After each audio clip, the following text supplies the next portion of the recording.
Welcome to the Manitoba Ag Days podcast, where we hear from some of the most relevant, up-to-date, informational speakers in our industry. In episode 29, Cory Willness, President, CropPro Consulting, tells his story, SWAT MAPS, Making Variable Rate Great Again. Thank you. Thank you very much.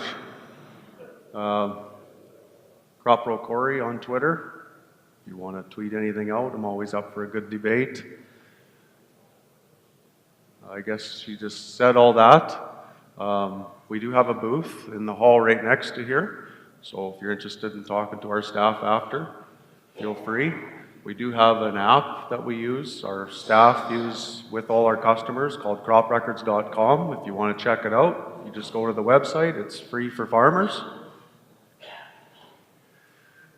And also on our website on CropPro.ca, our prices are all on there, so if after the session you're interested to know what our prices are, feel free. And although we're promoting ourselves as CropPro, we work with a lot of other independent consultants. We have field-to-field agronomy and then terra agronomy in the south over here. And so if you're a consultant looking to utilize some of these services, feel free to look there. So my talk today is about variable rate fertilizer and seed, and just the two fundamental principles to get the right rate in the right zone. Number one is you have to have the right zone map. The most important thing is to have a map that represents the field. If you don't have a map that represents the field and puts the areas together with fertilizer response characteristics, then you don't have a good starting point and you can't get to number two. Okay, so most of the presentation I'm going to spend about just on topic number one and how important it is to get the zone maps right. So what's the starting point? What should you do? Most people say, oh, you need to collect data, and everyone's been collecting data for 20 years and they've still done nothing with the data that they've collected. So I don't use that as my starting point. I use the same starting point as a renowned soil scientist from Saskatchewan, Les Henry, and this is out of his article in the Grain News about a year ago called Precision Ag May Not Work on Your Farm. These are the types of things that he mentions in his article: topography, soils, electrical conductivity, and in the end, it's all about water. So I agree with Les, and I feel that fertility-based variability is based on these things. So this is the basics of how we want to build our maps. Fertilizer response variability is most related to these three things. So on your soils themselves, you got your topsoil depth. Your hills might have a topsoil depth of this. Depressions might be like that.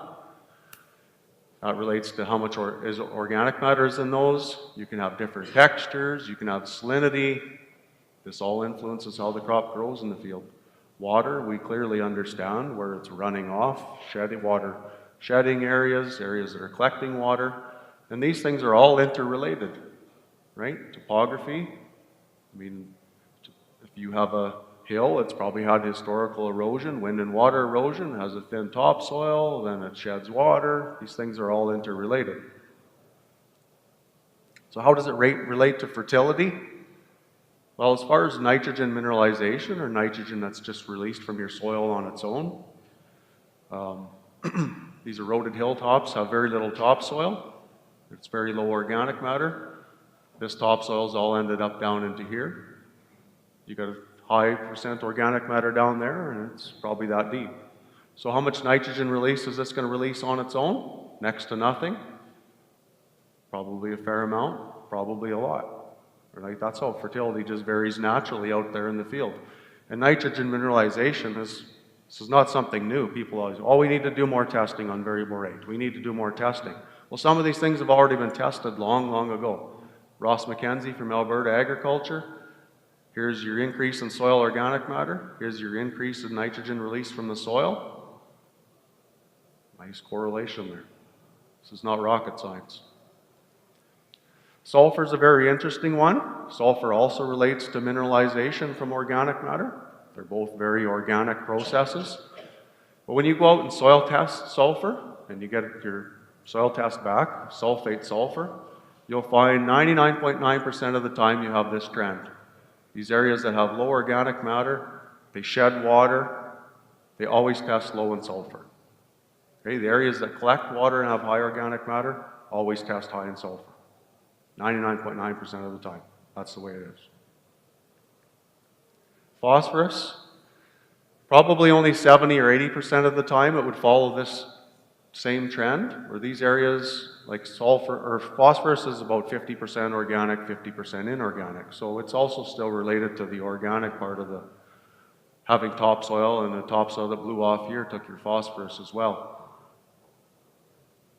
So this is fairly similar. The only time that these areas tend to come up a lot in phosphorus is if they're very more sandy or have been very unproductive for a long period of time. Well, you can see how this all relates to water. I think that's pretty self-explanatory. So here's a good Twitter poll. If you like Twitter polls, I put these out quite often. That's fertility-based response characteristics. I showed them to you for this field. So how would you soil test a field? So here's my question. How do nutrients vary in a field? How should you soil test? 252 voters, 78% say soil, water, and topography. Well, 90+% of the industry is doing it this way. Okay? So if this is the way to do it, why don't we do it this way? It seems to be what people think is the way it should be done. So this is what we've been doing now this will be our 11th year. We've only been in Manitoba for 2 years now. Soil, water, and topography maps. We developed and commercialized it. We patented it. How do we build the maps? We have 6 of these trucks with RTK GPS. We've had various machines. We've been pulling EM38s. And now we have this machine called the topsoil mapper. This is collecting high-grade elevation. This is collecting electrical conductivity. And I see that they give us first place in the innovation showcase, which I'm very grateful for. Thank you, Manitoba Ag Days, for that. This is something new that we're commercializing this year.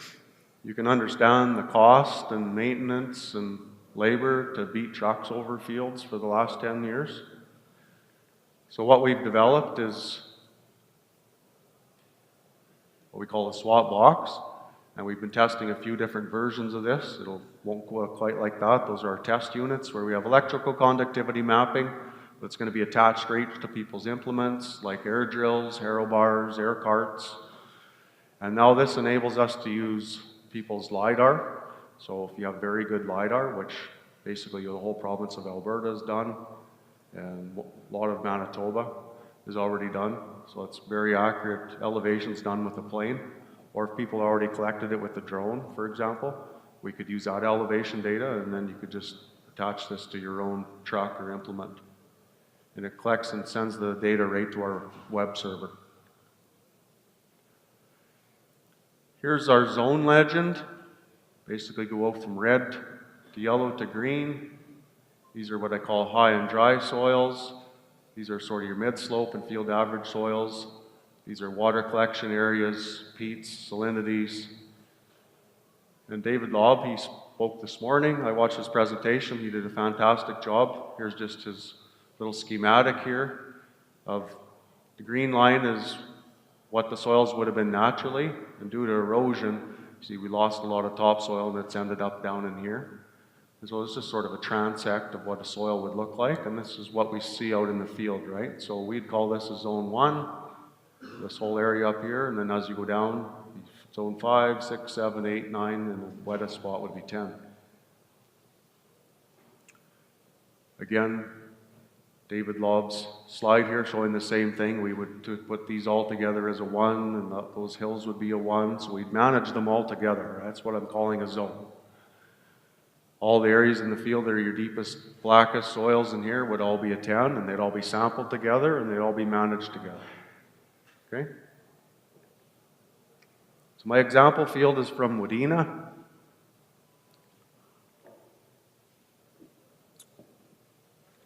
So this is electrical conductivity map. So the red is the low readings, And then as you go up into here, you get some very high readings.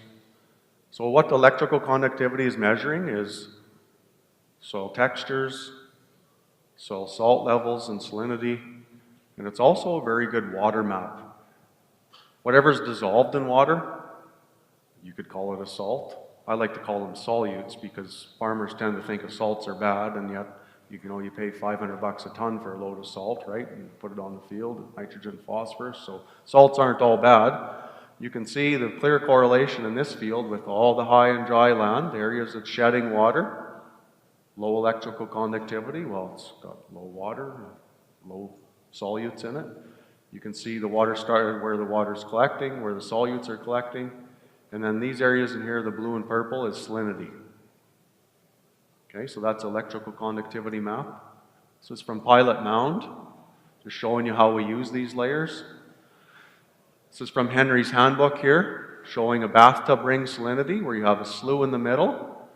And the slough isn't saline, but it's highly leached, and the water goes in here, and then you have evaporative ring, so the water evaporates on the edge of the slough, and then you have salinity on the sides of your drainage ditches or the sides of your sloughs. So this is like 50 acres. It's a very large one. Down by Pilot Mound, you can see the center of the slough here, all the flow accumulations of water, and it's all running out here. This is all just nice deep black soil, and all around this slough is a bathtub ring salinity. That's an example of how you'd use that map. Here's our RTK elevation. Now the interesting thing with elevation is that 95% of people don't really understand that you can't use elevation on its own. Elevation on its own knows nothing about where water is. Okay, for example, up here, here's a bunch of hills. You can see them in the center here. This will grow cattails in a wet year. It's a water collecting basin. It's green. It's elevation about 1742. Look down at this end of the field. Tops of these hills are all green.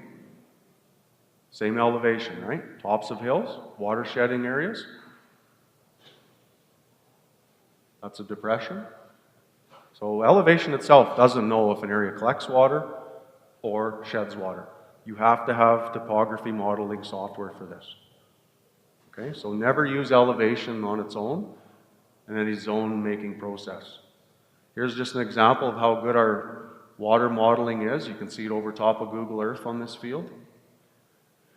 And this doesn't show up very well, but it's the same map of the flow accumulations, and all these spots here are all areas that are holding water and collecting. And so the farmer put that in his John Deere Surface Water Pro. In the background, he drives to this spot here, drives all along the area that he needs to cut, and then it'll automatically cut the ditch to the length that he needs to.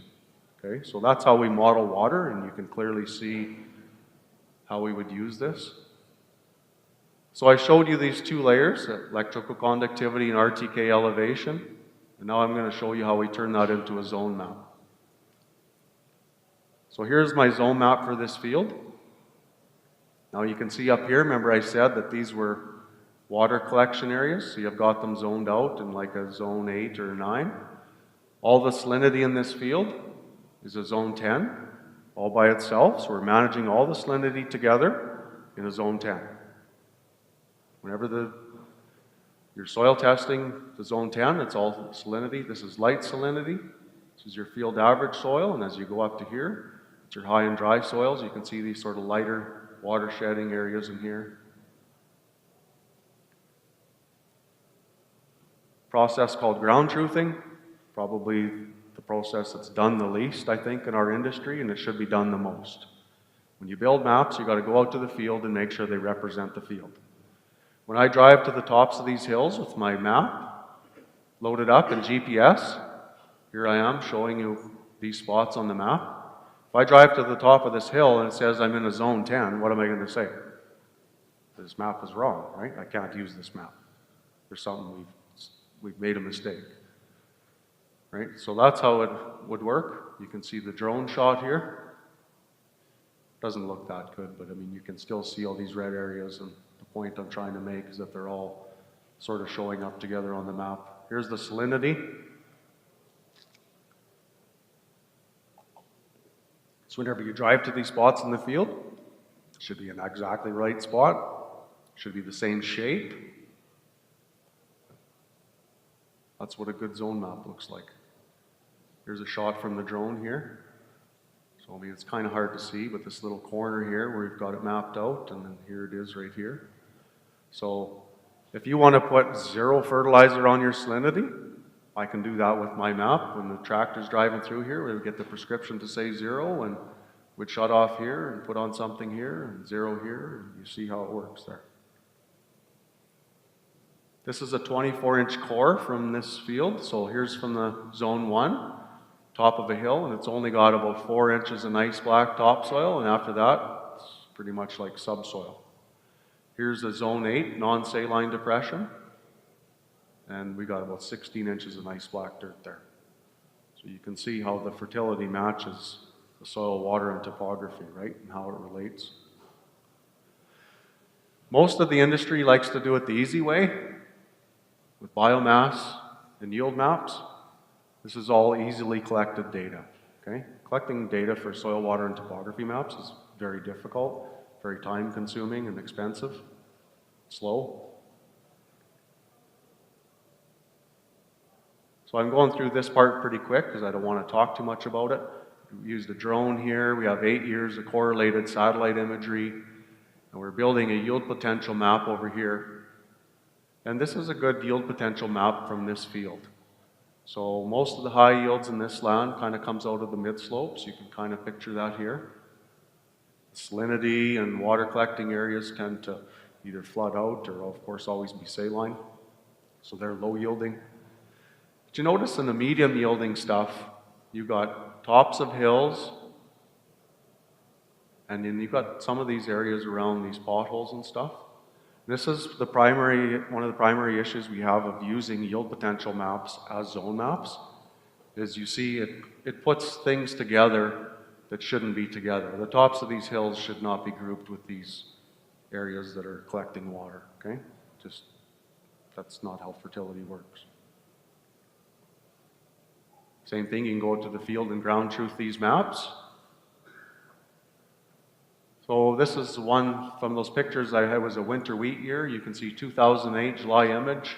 So what I've got here is low biomass in this spot. So this is my yield potential map. Here's my soil, water, and topography map.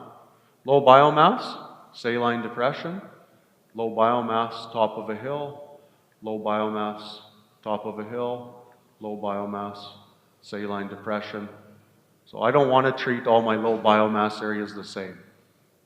So I'm not going to use this, right? It's a very accurate map. This is the yield potential, but yield potential and fertility response are two different things. So is that how you want to make zones? If I send my staff out to sample a field and this is how the zone map comes back, that they're going to put the top of the hill with this depression, they won't do it, right? They got university degrees and diplomas. They'll just those two things don't even relate. Okay? That's how you want to make zones for fertility. That's what you soil test right there. Just another quick example. This is 2 half sections around my hometown in Acom. So here's the SWAT map. Here's some satellite imagery. So we've got these dark green saline areas here. All this land has saline seeps in it. The tops of these hills are recharges of water and it punches out all these side hills. All the farmers have seen this, even especially in wet years. You got water coming out of side hills everywhere. On the satellite image, you can see it's brown. It's low biomass, and these areas are all very high fertility. Doesn't grow good, and it's always just loaded with everything. They don't need fertilizer. Conversely, we got water shedding areas here. They're red on our map. Low biomass again, right?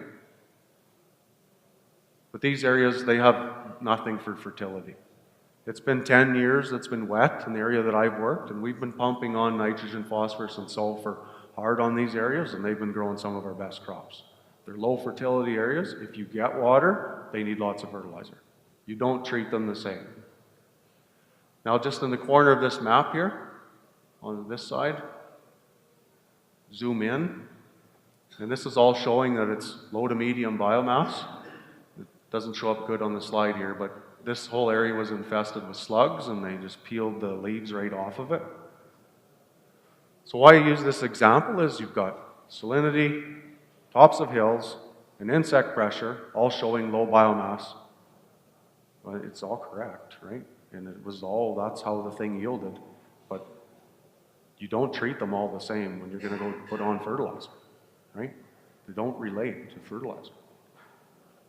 So just in summary of that section there, what should soil, water, and topography maps used for? I mean, these are soil potential maps. They don't change. The field doesn't change. The weather might change, but the field never changes. This is what you soil sample. Okay? You want to do moisture monitoring? Well, this is obviously what you do. For variable rate fertilizer and seed, this is your map. Anything in the soil. These maps are very useful too. We use them, but they're very unstable. Like they change related to everything. 100 different factors affect the yield potential every year, and it doesn't relate straight back to fertility. So variable rate fungicides, desiccants, establishing what yield potentials are, or applying inputs in crop. That's the difference between these two forms of injury. So now I'm just going to skip out of that now. So that was making zones, okay? I wanted to spend the most time on that. How do you make zones? Areas grouped together must have similar fertilizer response characteristics. I think I've established that. Okay? Now I'm just going to do just a little quick example in this field of what we do with variable rate fertilizer and seed. So we go out and soil test it. Like I said, we turn 10 zones into 5. This is for price, amount of time it takes, and just the resolution. We don't need all 10. So we take the extreme on each end. So for example, in these hills here, there's 5 ones here. You drive to there with the truck and you'd punch several holes in each one and put that in a bag, and that's your zone 1 sample. All your hills are sampled together as one. Same thing with your salinity. You'd go to those spots, sample them all together, put it in a bag. That'll define what the properties are of your salinity. Okay. We have 8 of these trucks. We do a ton of sampling. So you load up your map on here, and we have 24-inch cores. We can take whatever people want, split it off, or else we have an automatic system. And at the request of the tile drainage people, because we do a lot of surveying for people for tile drainage, because they want the EC layers and the RTK elevations to do their maps, we also have a 4-foot auger that we can collect like textures down to 3 to 4 feet where they're going to lay the tile. So just an example of the soil test from this field from last fall. So you can see here, here's my zones. This is the tops of my hills, my mid-slopes, and then down to my saline depressions. And we sampled each spot separately, so there was 5 points on there that the truck drove to. When he drove to the point, he sampled each point separately and put them in a bag. So you can see how consistent all the tops of the hills were all low in phosphorus. Here's the average. Same thing with all the shoulder slopes. So he's probably got 30-40% of his field here that tests extremely low in phosphorus. Got a couple of what I don't know, I call these like goose poop samples. This is why you do like lots of soil tests to try and take some of that stuff out, but I mean, it happens, right? That's soil testing, there's anomalies. And down here in the salinity, like I said before, very high in phosphorus. So does it pay to do variable rate phosphorus on this field? It varies a lot, doesn't it? If you're going to put on 70 pounds of product, why would you put a bunch of product down here? It doesn't going to respond. You know the properties of this, and it tests high in phosphate. You might as well spend that money up here, right? Here's the sulfur test. I love the sulfur test because the most common thing people always say is, well, it doesn't work anyway. It just doesn't work. And I say, well, no, it doesn't work the way everybody does it. Because what do they sample? They sample this zone right here. They sample the mid-slope. You go out, you take the field average and look at all these variability you've got here. If you go and sample these 2 extremes, everything in the depressions is loaded with sulfur, 99.9% of the time. If you want to find low sulfur, it's up here. It's in water shedding areas with low organic matter. It isn't down there. So we go and soil test soil test 10,000 acres of your farm or something and say you don't need any sulfur, and I bet you 30-40% of it's deficient in sulfur. So this is just an example of a fertilizer prescription. I don't have sulfur on here. This was just a wheat example. So I've got urea here. And just because I got 10 zones doesn't mean I have to treat them all different. This particular year, he's putting 240 pounds of urea in all top five zones and cutting it back to 1/3 rate down in his salinity. This phosphorus I showed was really deficient, right? And all the tops of the hills and stuff. So here's got a little bit of potash in his blend, cranking on phosphorus up there, cutting it way back here.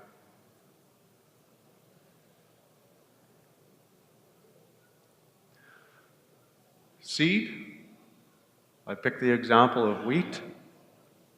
So in wheat, fusarium is a big problem in our area. So targeting plant stands of 30 plants per square foot has become what we've done.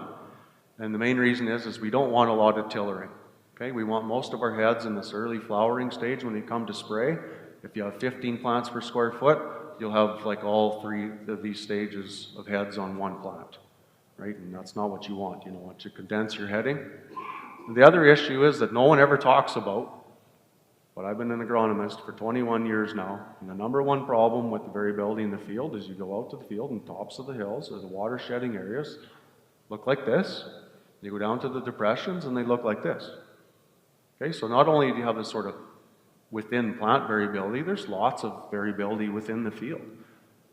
I don't think that there's more than 25-30% of the heads out in the field in the right stage when you go to spray due to field variability. No one talks about this because no one goes and looks at it and records all the information.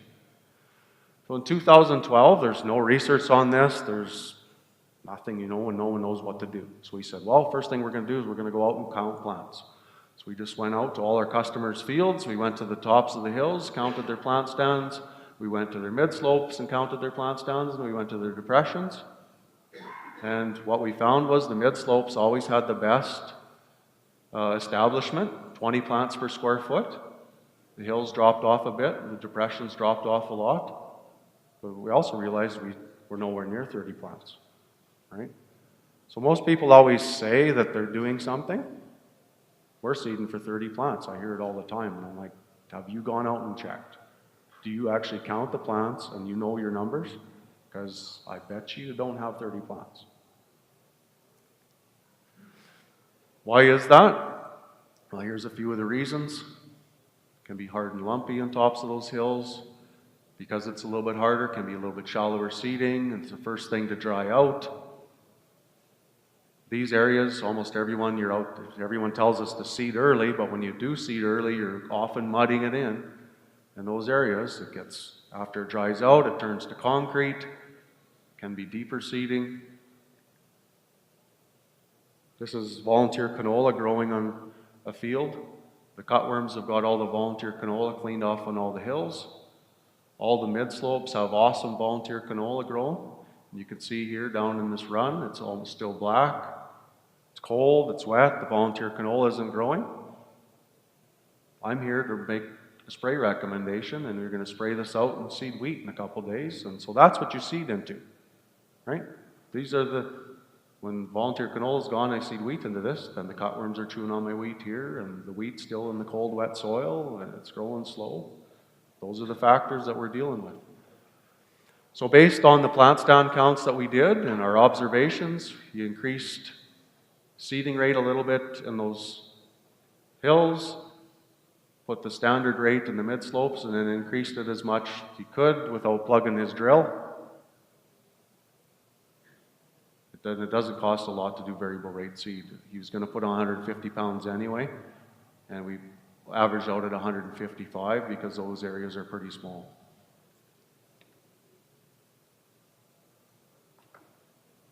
This is just a shot of the field coming up. So one thing that's important is from this presentation is I'm giving you an example of one field, right? So I'm not transplanting this knowledge to say from southern Manitoba to up in Binscarth and Russell, and at this example of Wadena, I'm doing all the same thing, right? Every little area you move into it's a little bit different. But I'm just trying to show you that a lot of the stuff I'm showing you here isn't like related to data collection. It's related to field observations, it's related to field scouting, it's related to getting the right zone maps in relation to the field. So you can see this crop coming up here, and I mean, we have the right strategy. But this farmer's been with us for 10 years, okay? Now this is we've gone out and scouted his wheat now, and we've counted his plants after he's implemented his program. 30 plants, 31, 29, 30, 22. So this is the tops of his hills to his mid-slopes down to these saline depressions. So we've got his field averaged out at 30. Okay, and if I go back to the prescription, also in this land is urea. Remember, I was cutting back as I went down the slopes. So what we've found in this particular land, that if we do that, we take away the hills maturing faster than the depressions. We cut our nitrogen a lot in these high organic matter, wet depressions that are coming up later when it's fusarium spraying time. Okay, sorry, I'll show this first. Yeah, so this is the plant stand counts in general, what we found after we did our VR. This was all those same clients. So we still never hit 30 plants. It's amazing how hard it is to, once you start increasing your seeding rates, to try and hit higher plant stands. It's just the emergence rate drops off quite a bit. But we pretty much averaged it out to be quite a bit more consistent. And this was 2016. And the only reason I'm showing this is just to say we do it every year. Right? You just keep learning. And it's, although this is generalized, every farmer gets that sheet of paper that shows you what's going on in your field so you can gauge what it is and do your planning from it. So that's 30 plants per square foot. In this guy's wheat field, there's not a lot of tillering in this wheat.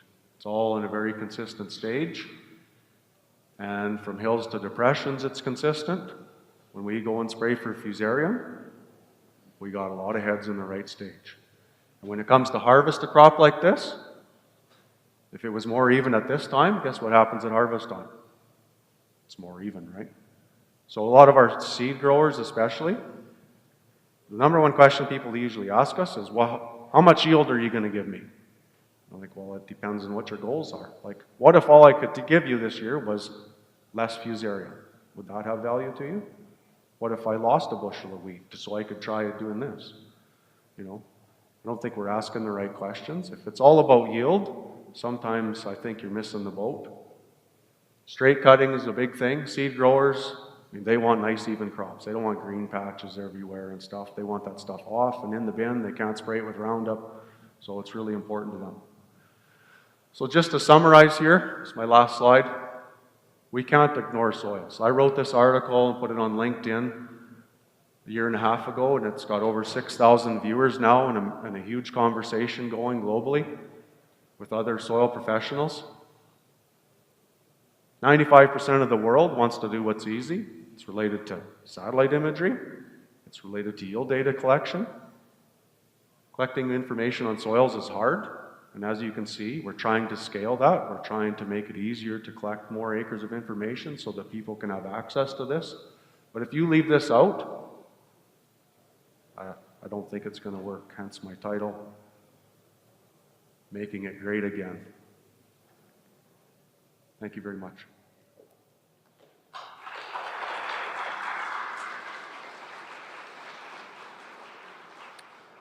Thank you, Cory. We do have a few minutes for questions, so if you're willing to entertain a couple, You then betcha. yeah. Anybody got a question? Nobody? Oh, there's one up there. Do you want a microphone?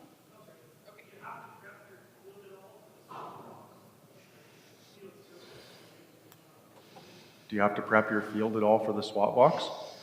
No. Don't have to do anything. It'll go through layers of straw. It'll go through anything. There's snow, frost, water. Yeah, it's just be mounted to equipment or a truck or UTV or anything. And I don't know how far off the ground it would be. Is Derek here? No, he's at the booth, I guess. Yeah, 16 inches off the ground roughly. Any other questions? Up there?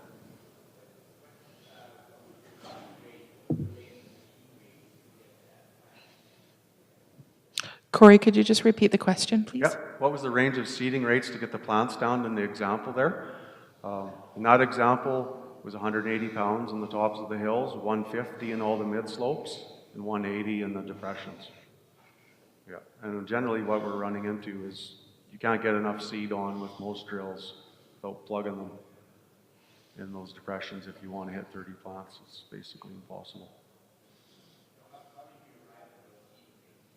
Well, how did we arrive at them? Well, we used the 1,000 kernel weight. So we did the 1,000 kernel weight, get the germ, get the target plants down, estimate the mortality, which in this field it was like 15%. And that's how we arrived at the seeding rate of 150 pounds here. So 150 would have given him his target plants down. And because there's higher mortality on that hill versus that saline depression is why we have to increase it there to address that mortality. Anything else? Any other questions? If not, I'd like to thank you, Cory, for spending some time with us here this afternoon. We have a small token of appreciation here for you on behalf of the Manitoba Ag Days Committee. So thank you very much. Thanks for tuning in to the Manitoba Ag Days podcast. We'll see you next year from January 22nd to 24th, 2019.